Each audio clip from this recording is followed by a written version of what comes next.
The Prince and the Pauper by Mark Twain. Chapter 15. Tom as King. The next day the foreign ambassadors came with their gorgeous trains, and Tom, throned in awful state, received them. The splendors of the scene delighted his eye and fired his imagination, at first, but the audience was long and dreary, and so were most of the addresses; wherefore what began as a pleasure grew into weariness and homesickness by and by. Tom said the words which Hertford put into his mouth from time to time, and tried hard to acquit himself satisfactorily; but he was too new to such things, and too ill at ease to accomplish more than a tolerable success. He looked sufficiently like a king, but he was ill able to feel like one. He was cordially glad when the ceremony was ended. The larger part of his day was wasted, as he termed it in his own mind, in labors pertaining to his royal office. Even the 2 hours devoted to certain princely pastimes and recreations were rather a burden to him than otherwise, they were so fettered by restrictions and ceremonious observances. However, he had a private hour with his whipping boy, which he counted clear gain, since he got both entertainment and needful information out of it. The third day of Tom Canty's kingship came and went much as the others had done, but there was a lifting of his cloud in one way: he felt less uncomfortable than at first. He was getting a little used to his circumstances and surroundings. His change still galled, but not all the time. He found that the presence and homage of the great afflicted and embarrassed him less and less sharply with every hour that drifted over his head. But for one single dread, he could have seen the fourth day approach without serious distress: the dining in public. It was to begin that day. There were greater matters in the programme, for on that day he would have to preside at a council which would take his views and commands concerning the policy to be pursued toward various foreign nations scattered far and near over the great globe. On that day, too, Hertford would be formally chosen to the grand office of Lord Protector. Other things of note were appointed for that fourth day also, but to Tom they were all insignificant compared with the ordeal of dining all by himself, with a multitude of curious eyes fastened upon him, and a multitude of mouths whispering comments upon his performance, and upon his mistakes if he should be so unlucky as to make any. Still, nothing could stop that fourth day, and so it came. It found poor Tom low-spirited and absent-minded, and this mood continued. He could not shake it off. The ordinary duties of the morning dragged upon his hands and wearied him. Once more he felt the sense of captivity heavy upon him. Late in the forenoon he was in a large audience-chamber conversing with the Earl of Hertford, and dully awaiting the striking of the hour appointed for a visit of ceremony from a considerable number of great officials and courtiers. After a little while Tom, who had wandered to a window and become interested in the life and movement of the great highway beyond the palace gates, and not idly interested, but longing with all his heart to take part in person in its stir and freedom, saw the van of a hooting and shouting mob of disorderly men, women, and children of the lowest and poorest degree approaching from up the road. "I would I knew what 'tis about!" he exclaimed, with all a boy's curiosity in such happenings. "Thou art king," solemnly responded the Earl with a reverence. "Have I your Grace's leave to act?" "Oh, blithely yes, oh, gladly yes!" exclaimed Tom excitedly, adding to himself, with a lively sense of satisfaction, "In truth, being a king is not all dreariness; it hath its compensations and conveniences." The Earl called a page, and sent him to the captain of the guard with the order: "Let the mob be halted, and inquiry made concerning the occasion of its movement, by the King's command." A few seconds later a long rank of the royal guards, cased in flashing steel, filed out at the gates and formed across the highway in front of the multitude. A messenger returned to report that the crowd were following a man, a woman, and a young girl to execution for crimes committed against the peace and dignity of the realm. Death, and a violent death, for these poor unfortunates. The thought wrung Tom's heartstrings. The spirit of compassion took control of him, to the exclusion of all other considerations. He never thought of the offended laws, or of the grief or loss which these three criminals had inflicted upon their victims. He could think of nothing but the scaffold and the grisly fate hanging over the heads of the condemned. His concern even made him forget for the moment that he was but the false shadow of a king, not the substance, and before he knew it he had blurted out the command, "Bring them here!" Then he flushed scarlet, and a sort of apology sprung to his lips; but observing that his order had wrought no sort of a surprise in the Earl or the waiting page, he suppressed the words he was about to utter. The page, in the most matter of course way, made a profound obeisance, and retired backwards out of the room to deliver the command. Tom experienced a glow of pride and a renewed sense of the compensating advantages of the kingly office. He said to himself, "Truly it is like what I was used to feel when I read the old priest's tales, and did imagine mine own self a prince, giving law and command to all, saying do this, do that, whilst none durst offer let or hindrance to my will."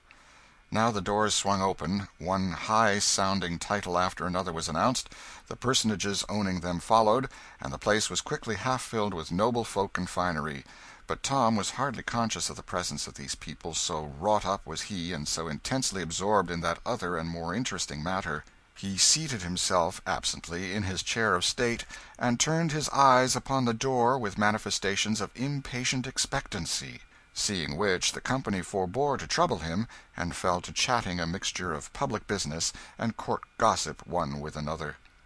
In a little while the measured tread of military men was heard approaching, and the culprits entered the presence in charge of an under sheriff and escorted by a detail of the King's Guard. The civil officer knelt before Tom, then stood aside. The three doomed persons knelt also, and remained so. The guard took position behind Tom's chair. Tom scanned the prisoners curiously. Something about the dress or appearance of the man had stirred a vague memory in him. "Methinks I have seen this man ere now, but the when or the where fail me." Such was Tom's thought. Just then the man glanced meekly up, and quickly dropped his face again, not being able to endure the awful port of sovereignty. But the one full glimpse of the face which Tom got was sufficient. He said to himself, "Now is the matter clear. This is the stranger that plucked Gil's wit out of the Thames and saved his life, that windy, bitter first day of the new year. A brave, good deed. Pity he hath been doing baser ones, and got himself in this sad case. I have not forgot the day, neither the hour, by reason that an hour after, upon the stroke of 11, I did get a hiding by the hand of Gammer Ganty, which is of so goodly and admired severity that all that went before or followed after it were but fondlings and caress by comparison." Tom now ordered that the woman and the girl be removed from the presence for a little time, then addressed himself to the under sheriff, saying, "Good sir, what is this man's offence?" The officer knelt and answered, "So please your majesty, he hath taken the life of a subject by poison." Tom's compassion for the prisoner, and admiration of him as the daring rescuer of a drowning boy, experienced a most damaging shock. "The thing was proven upon him?" he asked. "Most clearly, sire." Tom sighed, and said, "Take him away. He hath earned his death. 'Tis a pity, for he was a brave heart. Na, I mean he hath the look of it." The prisoner clasped his hands together with sudden energy, and wrung them despairingly, at the same time appealing imploringly to the King in broken and terrified phrases. "O my lord the King, and thou canst pity the lost, have pity upon me. I am innocent, neither hath that wherewith I am charged been more than but lamely proved. Yet I speak not of that. The judgment is gone forth against me, and may not suffer alteration. Yet in mine extremity I beg a boon, for my doom is more than I can bear. A grace, my lord the King, in thy royal compassion grant me my prayer. Give commandment that I be hanged." Tom was amazed. This was not the outcome he had looked for.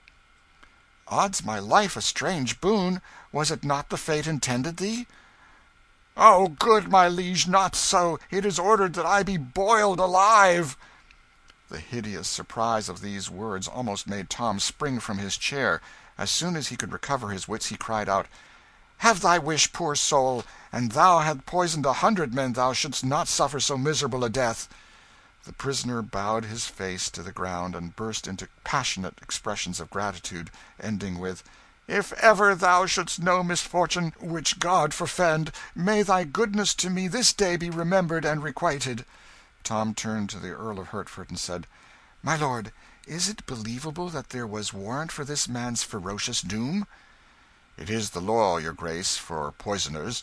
In Germany coiners be boiled to death in oil, not cast in of a sudden, but by a rope let down into the oil by degrees, and slowly, first the feet, then the legs, then "Oh, prithee, no more, my lord, I cannot bear it!" cried Tom, covering his eyes with his hands to shut out the picture. "I beseech your good lordship that order be taken to change this law. Oh, let no more poor creatures be visited with its tortures."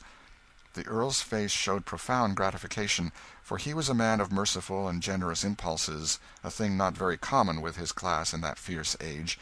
He said, "These your Grace's noble words have sealed its doom. History will remember it to the honour of your royal house." The under sheriff was about to remove his prisoner. Tom gave him a sign to wait, and then he said, "Good sir, I would look into this matter further. The man has said his deed was but lamely proved. Tell me what thou knowest." "If the King's grace please, it did appear upon the trial that this man entered into a house in the hamlet of Islington, where one lay sick. 3 witnesses say it was at 10 of the clock in the morning, and 2 say it was some minutes later, the sick man being alone at the time and sleeping. And presently the man came forth again, and went his way. The sick man died within the hour, being torn with spasms and retchings." "Did any see the poison given? Was poison found?" "Marry, no, my liege." "Then how doth one know there was poison given at all?" "Please your Majesty, the doctors testified that none die with such symptoms but by poison." Weighty evidence this, in that simple age. Tom recognized its formidable nature, and said, "The doctor knoweth his trade. Belike they were right. The matter hath an ill look for this poor man." "Yet was not this all, your Majesty. There is more and worse. Many testified that a witch, since gone from the village, none know whither, did foretell, and speak it privately in their ears, that the sick man would die by poison; and more, that a stranger would give it, a stranger with brown hair, and clothed in a worn and common garb. And surely this prisoner doth answer woundily to the bill, please your Majesty, to give this circumstance that solemn weight which is its due, seeing it was foretold." This was an argument of tremendous force, in that superstitious day. Tom felt that the thing was settled. If evidence was worth anything, this poor fellow's guilt was proved. Still he offered the prisoner a chance, saying, "If thou canst say aught in thyself, speak." "Naught that will avail, my king. I am innocent, yet cannot I make it appear. I have no friends, else might I show that I was not in Islington that day. So also might I show that at that hour they name I was above a league away, seeing I was at Wapping Old Stairs. Yea, more, my king, for I could show that whilst they say I was taking life, I was saving it. A drowning boy Peace! Sheriff, name the day the deed was done." "At 10 in the morning, or some minutes later, the first day of the new year, most illustrious—" "Let the prisoner go free. It's the King's will." Another blush followed this unregal outburst, and he covered his indecorum as well as he could by adding, "It enrageth me that a man should be hanged upon such idle, hair-brained evidence." A low buzz of admiration swept through the assemblage. It was not admiration of the decree that had been delivered by Tom, for the propriety or expediency of pardoning a convicted poisoner was a thing which few there would have felt justified in either admitting or admiring. No, the admiration was for the intelligence and spirit which Tom had displayed. Some of the low voiced remarks were to this effect: "This is no mad king. He hath his wits sound." "How sanely he puts his questions! How like his former natural self was this abrupt, imperious disposal of the matter!" "God be thanked, his infirmity is spent. This is no weakling, but a king. He hath borne himself like to his own father." The air being filled with applause, Tom's ear necessarily caught a little of it. The effect which this had upon him was to put him greatly at his ease, and also to charge his system with very gratifying sensations. However, his juvenile curiosity soon rose superior to these pleasant thoughts and feelings.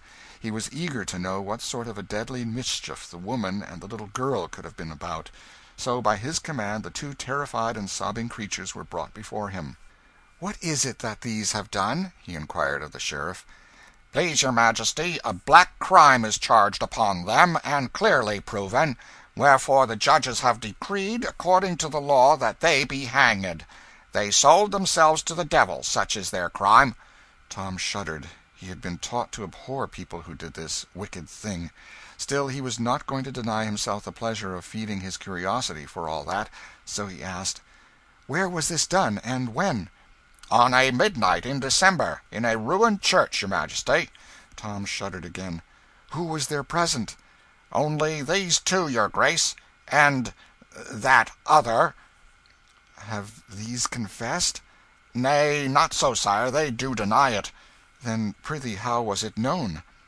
"Certain witnesses did see them wending thither, good your Majesty. This bred the suspicion, and dire effects have since confirmed and justified it. In particular, it is in evidence that through the wicked power so obtained, they did invoke and bring about a storm that wasted all the region round about. Above 40 witnesses have proved the storm, and sooth one might have had 1,000, for all had reason to remember it, sith all had suffered by it."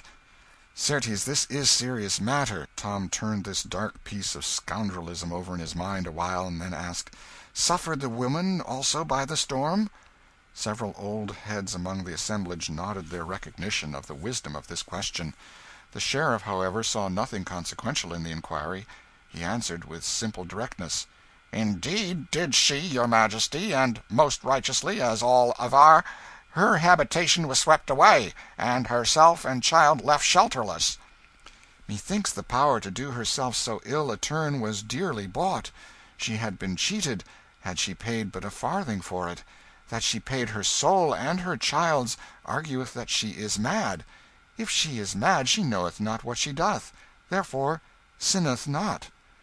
The elderly heads nodded recognition of Tom's wisdom once more, and one individual murmured, "And the king be mad himself, according to report, then it is a madness of a sort that would improve the sanity of some I wot of, if by the gentle providence of God they could but catch it."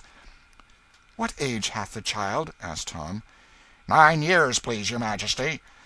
"By the law of England may a child enter into covenant and sell itself, my lord?" asked Tom, turning to a learned judge. "The law doth not permit a child to make or meddle in any weighty matter, good my liege, holding that its callow wit unfitteth it to cope with the riper wit and evil schemings of them that are its elders.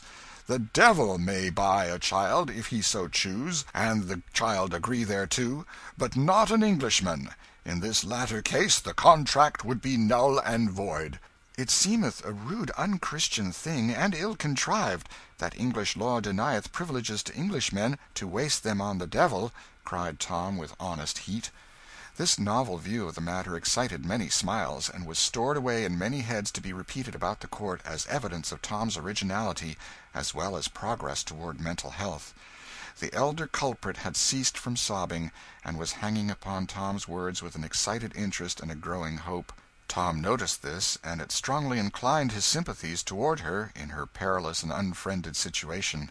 Presently he asked, "How wrought they to bring the storm?"